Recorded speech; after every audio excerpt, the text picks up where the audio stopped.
Come on, Mallory. I made a mistake. But now you don't have a date for Friday night. So I don't have a date for this. Her idea was for Dad to come up with it. Anyway. Did you really know all the weird facts about family ties?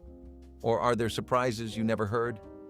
These facts shaped how the show mirrored real 1980s families, from dinner table politics to the clash of parents and kids. But what truths were hidden behind the laughter, and why do they still matter now? When Family Ties first started casting, Michael J. Fox was not the sure bet you might assume. Today, he is remembered as the heart of the series. But back then, the network executives had serious doubts.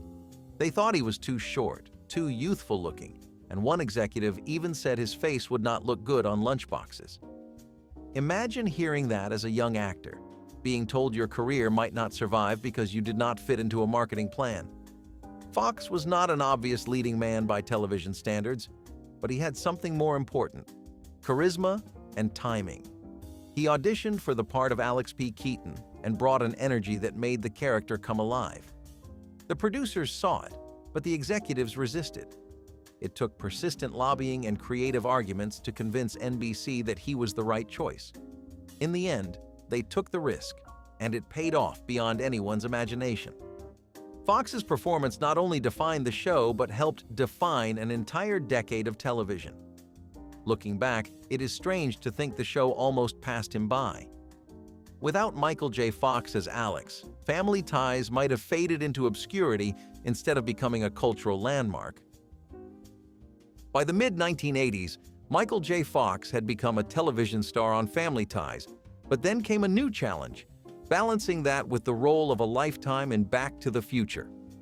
The schedules did not match, so Fox found himself in an impossible situation. He would film Family Ties during the day, then rush to the movie set at night, often working into the early hours of the morning. He barely slept, living on adrenaline and determination. For weeks, he survived this punishing routine, memorizing sitcom lines while also preparing for blockbuster movie scenes. Most actors could not have managed it, but Fox somehow did, and the results spoke for themselves. Back to the Future became a massive hit, and Family Ties only grew stronger with his rising fame. Few people realized just how exhausting that period of his life was, or how close it came to overwhelming him. Watching those episodes today, it is incredible to think that the young man delivering flawless comedic timing was also sprinting across Los Angeles to shoot one of the most beloved films of all time. That kind of dedication is rare, and it cemented Fox's reputation as one of the hardest working stars of the decade. When Tom Hanks appeared on Family Ties, audiences expected lighthearted fun from a rising movie star. Instead, they got one of the most serious and shocking episodes of the entire series. Hanks played Uncle Ned, Stephen Keaton's younger brother who struggled with alcoholism. In a time when sitcoms usually avoided such heavy subjects, this was a daring move.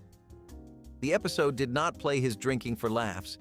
It showed the damage it caused to himself and those around him. Viewers were stunned, both by the seriousness of the script and by Hanks's performance, which was raw and emotional. For a family comedy, this was unusual territory.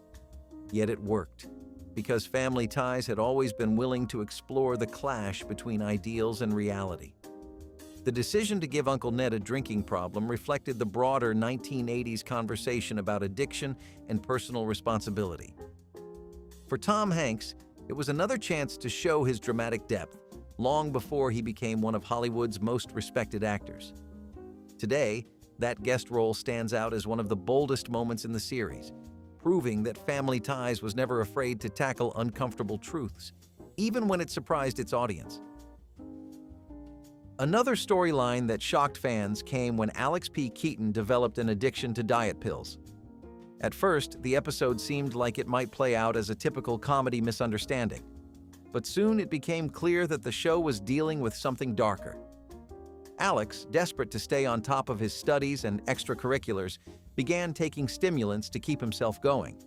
What started as a quick fix spiraled into dependency, with the show portraying the physical and emotional toll. For a sitcom in the early 1980s, this was unusually serious material. It was not about cheap laughs, it was about showing the risks of pressure and ambition. Viewers saw Alex at his most vulnerable, unraveling under the weight of his own expectations. The storyline resonated with teenagers who recognized the stress of school and with parents who worried about the choices their kids might make. It was one of those very special episodes that defined the era, but Family Ties gave it extra weight by putting its most beloved character at the center. Instead of ignoring the issue, the show leaned into it, making sure the message hit home. It remains one of the most memorable and unsettling chapters in the series. Sometimes the weirdest facts about a show are also the sweetest. The romance between Alex and Ellen on Family Ties was not just good acting, it was real chemistry. Ellen, played by Tracy Pollan, was introduced as a love interest in Season 4. On screen, their relationship captured the awkwardness and excitement of young love. Off-screen, Fox and Pollan were falling for each other in real life. What started as scripted kisses and staged arguments slowly turned into something genuine. Their connection was so strong that even the crew noticed the difference between acting and reality. After the show, Fox and Pollan continued their relationship, eventually getting married in 1988. It is rare for a television romance to translate into a lifelong partnership, but theirs did, and it began right there on the set of Family Ties. For fans, this adds a whole new layer to rewatching those episodes. You're not just seeing Alex and Ellen, you're witnessing the early days of one of Hollywood's most enduring marriages. That is a fact most viewers never realized at the time, but it makes the show feel even more special today. Family Ties might feel like it was destined to be a hit, but the truth is, the show came dangerously close to cancellation in its early days. The first season struggled with weak ratings, and NBC executives debated pulling the plug. The show was not connecting the way they hoped, and there were real fears it would vanish after just a handful of episodes. But then Michael J. Fox's performance as Alex began to stand out. Audiences connected with his sharp wit, his conservative views clashing with his liberal parents, and his relentless ambition. Slowly, ratings climbed. The network realized they had something special, and instead of canceling, they doubled down.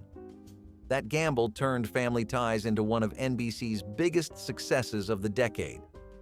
It is strange to think how close the series came to disappearing before it even had a chance to find its footing. Without that second chance, Alex P. Keaton would never have become a cultural icon, and Michael J. Fox might not have had the platform that launched him into superstardom.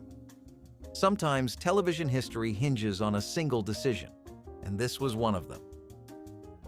Every great sitcom needs a theme song, and Family Ties had one that stuck in people's heads for years. Without Us was the name of the tune, and it was sung by real-life music legends Johnny Mathis and Denise Williams. The duet was warm, romantic, and instantly memorable, setting the tone for each episode. Unlike many sitcom songs that were light or silly, this one was heartfelt, emphasizing love and togetherness. Fans still hum it decades later, proof of how deeply it connected. The choice of Mathis and Williams gave the song a richness that few shows could match. It was not just background music. It became part of the show's identity. Families would gather in front of the television, hear that opening melody, and know it was time for 30 minutes of laughter and reflection. Theme songs may not seem important, but in the 80s, they were often the glue that held a show in people's memories. For Family Ties, Without Us was more than a theme. It was a promise that despite differences and arguments, love tied everything together. That emotional core made the show stand out, and the song remains one of its most lasting legacies. When the Keaton parents were first imagined, Stephen and Elise were not supposed to be the laid-back former hippies we came to love. Early drafts had them written as much stricter, more traditional authority figures. But the writers realized that dynamic would not reflect the cultural divide they wanted to explore. By softening them into ex-hippies who carried their 1960s ideals into the 1980s, the show created a richer contrast with Alex's buttoned-up conservatism. Stephen's work at a public television station and Elise's career as an architect highlighted their values, while their parenting style emphasized openness and compassion. This shift made the family unique, balancing generational tensions with warmth. It also allowed the comedy to flow naturally, with Alex's drive for capitalism clashing against parents who valued peace and community. The result was more than just a family sitcom. It became a reflection of the times, showing how America itself was split between past ideals and new ambitions. Without that rewrite, the show might have been just another forgettable family comedy. Instead, it became a cultural touchstone of the decade. Even the title of Family Ties carries more meaning than it might seem at first glance. It was chosen to reflect the cultural debates of the time, the ties between families, but also the ideological ties that bound and sometimes strained them. The 1980s were a period of political and social shifts, with Reagan-era conservatism rising while the ideals of the 1960s still lingered. By naming the show Family Ties, the creators captured that push and pull in a single phrase. It was not just about the Keatons sitting around a dinner table. It was about what held them together when their beliefs pulled them apart. For audiences, the title had a comforting ring, but for critics, it was a clever commentary on generational conflict. That double meaning helped the show stand out from the crowd. When people tuned in, they were not just watching a sitcom. They were watching the American debate play out in one household. Few titles managed to capture both warmth and cultural tension, but this one did it perfectly. It was simple, memorable, and packed with meaning. A rare feat in television. Alex P. Keaton's suit and tie became one of the most iconic costumes in television history. It was not just clothing, it was character design. The crisp jackets, neatly knotted ties, and conservative style told the audience everything they needed to know about Alex before he even opened his mouth. While his parents were relaxed and Mallory leaned into 80s fashion, Alex stood out as the self-declared mini Reagan of the household. Wardrobe was a key part of the joke. Here was a teenager dressing like a middle-aged businessman. It made his ambition both funny and endearing, a reminder that he took himself more seriously than anyone else did. Over time, the suit and tie became inseparable from his identity. Fans began to expect it, and it became visual shorthand for who Alex was. That simple choice of costume helped turn him into a cultural icon, representing a new kind of teenage character on television, one obsessed with politics, business, and personal success. In hindsight, the wardrobe was genius, reinforcing the themes of the show while making Alex unforgettable.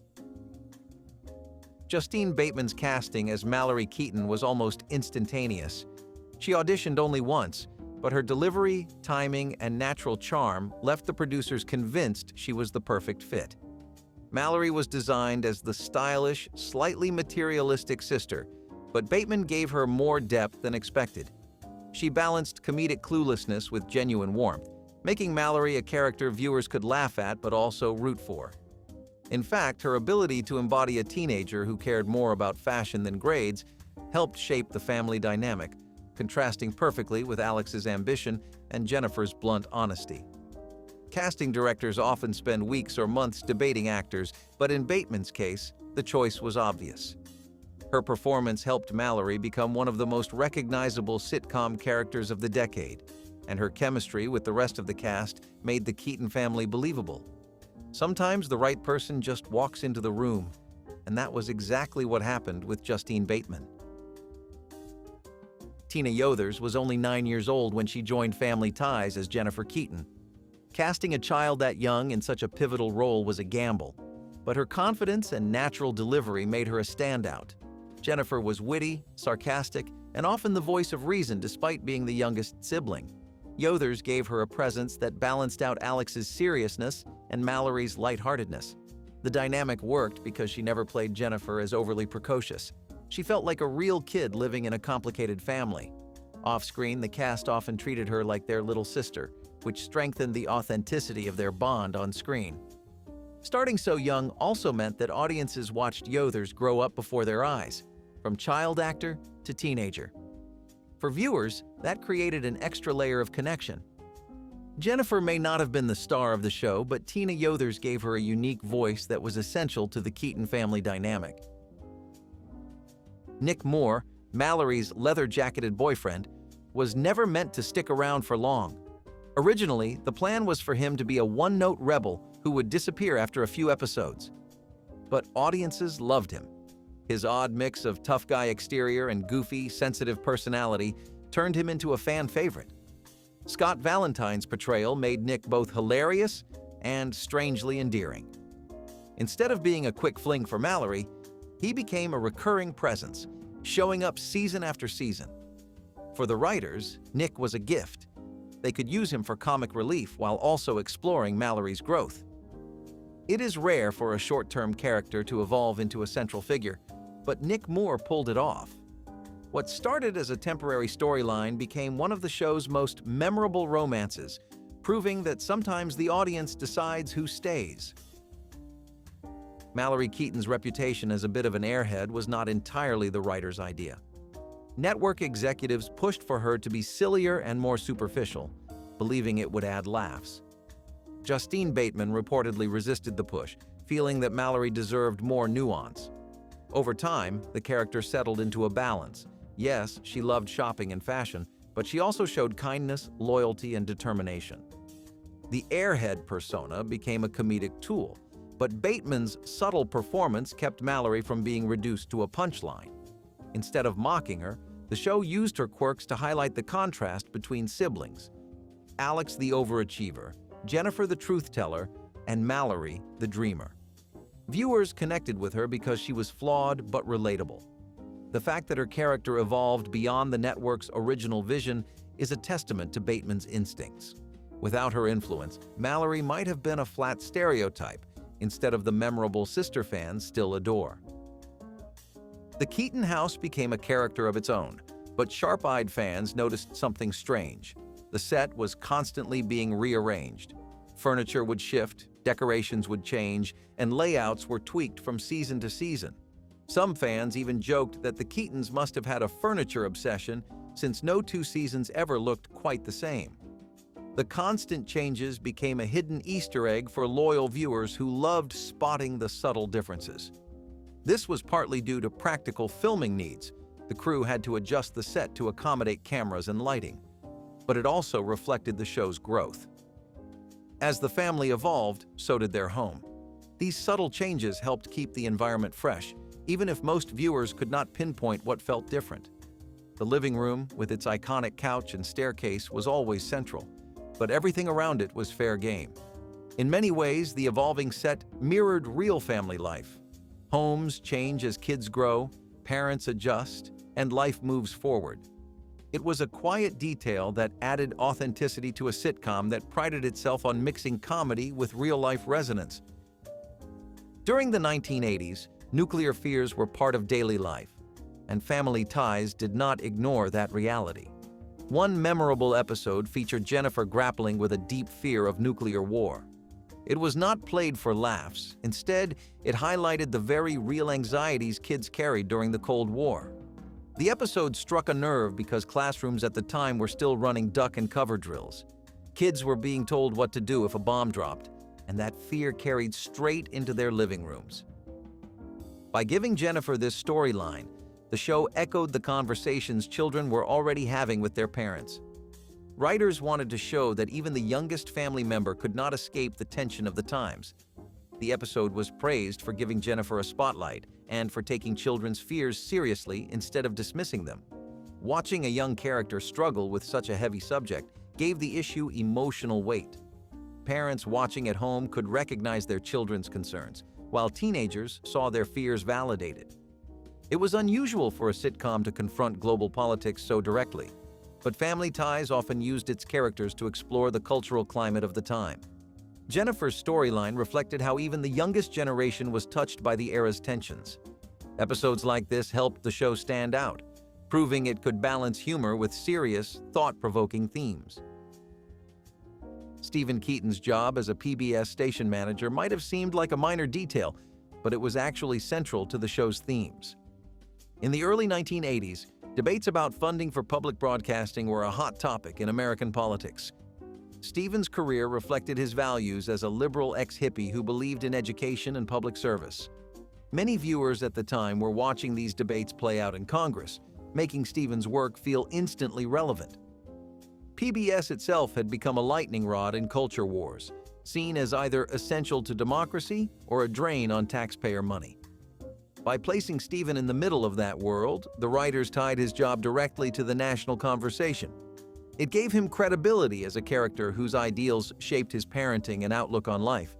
His job also stood as a constant reminder that the Keatons lived by principle, not profit, which contrasted sharply with Alex.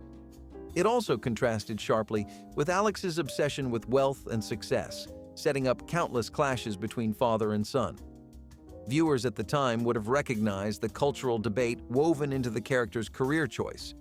The writers used Stephen's job not just as background, but as a symbol of the ideological divide running through the family and through the country itself. For a sitcom, it was an unusually sharp piece of social commentary disguised as family comedy. Nick Moore's popularity eventually led to an attempted spin-off called The Art of Being Nick. The pilot aired as a special, exploring his life outside the Keaton household. Fans were curious, and the show had potential, but NBC ultimately decided not to move forward. The spin-off leaned heavily on Nick's charm, showing how he navigated the world with his unique blend of street smarts and cluelessness. Scott Valentine's performance was praised, but critics questioned whether the character could carry a series on his own. In the end, NBC passed, but fans who saw the pilot still remember it as a fun what if. The single episode showed Nick in New York City, navigating art classes and eccentric neighbors. While it drew decent attention, network executives felt it lacked the broad appeal to survive as a series. Still, the fact that Nick nearly headlined his own series speaks volumes about how beloved he was. Rarely does a side character inspire enough enthusiasm to warrant a spin-off, but Nick managed it. The Art of Being. Nick remains a quirky footnote in television history, a reminder of how Family Ties unexpectedly produced one of the most iconic boyfriends in sitcom lore. In one rare experiment, Family Ties was filmed in front of a live studio audience. Most episodes relied on traditional sitcom taping methods, but this special event was designed to capture the energy of performing in real time. It gave the actors a chance to feed off immediate audience reactions, much like theater. For the cast, it was a chance to step out of the usual rhythm of stop and start filming. The laughs and gasps happened in the moment, making the timing feel sharper and the dialogue more alive. It was an experience that reminded the cast why sitcoms had originally been tied so closely to live performance. Michael J. Fox, in particular, thrived under the pressure, landing lines with razor-sharp timing as the laughter rolled in. The audience's energy created a rhythm that made the episode feel more alive than usual. For viewers, it felt different, fresher, more spontaneous and full of genuine laughs. Not every sitcom dared to try this, but Family Ties pulled it off, reminding fans that television was as much about performance as it was about story. It remains one of the show's most unusual experiments, remembered for breaking format while still staying true to its heart. Filming a sitcom might look easy on screen, but behind the scenes, it could be grueling. Family Ties was notorious for long tapings that stretched late into the night. Scripts were often rewritten on the spot, forcing actors to adapt quickly. The process could leave the cast drained, but it also pushed them to discover new ways to land jokes under pressure. Crew members remembered the exhaustion, but they also recalled the pride when an episode came together after hours of retakes. For Michael J. Fox especially, balancing these demands with his movie career became a test of endurance few actors could have survived. The studio audience sometimes left before filming wrapped, leaving the cast performing to half-empty stands. These exhausting schedules tested everyone, but they also forged resilience and camaraderie among the actors. Scenes might be filmed multiple times until they felt just right, leaving the cast exhausted. Michael J. Fox, balancing his rising movie career, sometimes worked on fumes. Even the younger cast members like Tina Yothers felt the pressure of marathon shoots. For all the laughs the show delivered, the reality was a tough grind. Those long nights were part of the reason the performances felt so sharp. The cast had to earn every moment of comedy. Mallory and Jennifer Keaton may have been sisters, but fans who watched closely noticed something unusual. They rarely carried storylines together. Instead, episodes tended to pair Alex with either Mallory or Jennifer, while the two sisters were often left in separate arcs. Writers later admitted this was not intentional neglect, but rather a struggle to balance their characters. Mallory was written as the stylish, sometimes naive teenager, while Jennifer was sharp, sarcastic, and the voice of reason. Together, they could have created an interesting dynamic, but the challenge was keeping both relevant in a family already dominated by Alex's strong personality. Mallory's comedy often came from her cluelessness about school or relationships, while Jennifer's wit worked best in smaller doses, often as quick one-liners or reactions. When placed in the same storyline, their differences sometimes clashed awkwardly, leaving one sister overshadowed. For the writers, the easier choice was to keep them apart. Justine Bateman and Tina Yothers both delivered strong performances, but the focus of Family Ties was always shifting toward Alex, which meant fewer opportunities for sibling-centered stories. Looking back, it feels like a missed opportunity, since episodes exploring their relationship could have deepened the family dynamic. Still, the moments we do see Mallory and Jennifer together are memorable, usually filled with playful teasing or a rare moment of sisterly bonding. In a show about generational clashes and political arguments, the sisters sometimes felt underused, but their presence was still essential to the warmth of the Keaton household. Alex P. Keaton quickly became the star of Family Ties, but his character did not come out of thin air. The creators have admitted that he was loosely inspired by real people, young conservatives rising to prominence during the Reagan era. In the early 1980s, there was a visible cultural shift happening in America. Children of liberal parents who had marched for peace and civil rights in the 1960s were now rebelling in the opposite direction, idolizing Ronald Reagan, Wall Street, and free market ideals. Alex captured that shift perfectly. He was ambitious, sarcastic, and unapologetically driven by money and politics. To audiences, he was both funny and fascinating, a teenager who dressed like a middle-aged banker and argued like a politician. Michael J. Fox's performance amplified those qualities, making Alex a character who stood out in every scene. Viewers could laugh at his arrogance while still admiring his determination. For parents watching, he felt familiar, like the son or daughter who suddenly embraced views completely opposite to their own.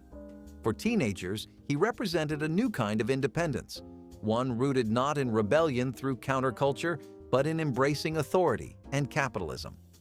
Alex was more than just a sitcom character. He was a cultural reflection, a mirror held up to the American household of the 1980s. That inspiration helped Family Ties resonate far beyond its comedy, turning it into one of the sharpest family portraits television had ever produced. Family Ties lasted for 7 full seasons, an impressive run in the competitive landscape of the 1980s television. Premiering in 1982, the show grew steadily in popularity until it became one of NBC's flagship sitcoms. Each season reflected the cultural climate of the time, shifting between lighthearted family humor and more serious explorations of social and political issues. By the time it ended in 1989, the world had changed. Ronald Reagan had left office, George Bush was stepping in, and America was on the cusp of a new decade. The Keaton family, too, had evolved. Children grew up, romances began and ended, and careers took shape. Over 180 episodes aired, giving audiences a sense of continuity that few sitcoms could match. For viewers, Family Ties was more than just entertainment. It was part of their weekly routine, a place where laughter and reflection came together. Its 7-year run allowed it to leave a deep cultural imprint, capturing the Reagan era in a way no other show quite managed. Ending in 1989 gave it the perfect bookend, closing out a decade while closing out the story of a family that had defined it. The final episode of Family Ties was one of the most emotional moments in television of the 1980s.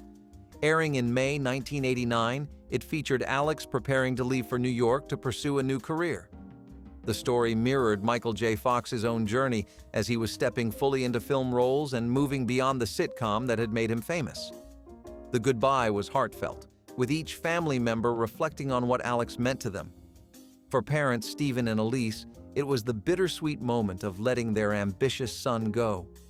For Mallory and Jennifer, it was a recognition that the brother who had always dominated their lives was stepping into adulthood. The tone of the finale was both celebratory and sad, filled with tears, but also pride. Fans watching at home felt that same mix of emotions, as if they too were saying goodbye to a family they had grown up with. Unlike many sitcoms that end abruptly, Family Ties gave its characters closure. It showed that life moves forward, children grow up, and families adapt.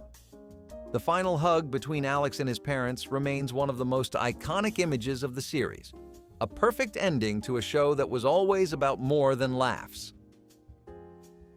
After its finale, Family Ties did not disappear.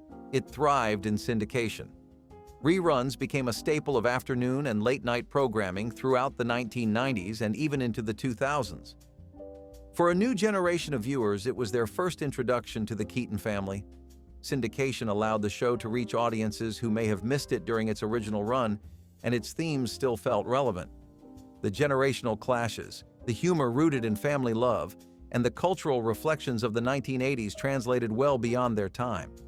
NBC and production companies benefited enormously as reruns turned the show into a consistent source of revenue. But for fans, the value was simpler. It meant they could revisit a beloved family again and again. The lasting appeal of Family Ties in syndication cemented its status as one of NBC's most successful sitcoms. It joined the ranks of shows like Cheers and The Cosby Show as a cultural mainstay that lived far beyond its original air dates. Even today, the show remains a symbol of 1980s television, remembered for its heart, humor, and ability to reflect the world of its time. If these weird Family Ties facts brought back memories or gave you a surprise, share your own favorite moment in the comments. Tap like to keep the nostalgia alive, and subscribe so you can sit down with us for the next story worth remembering.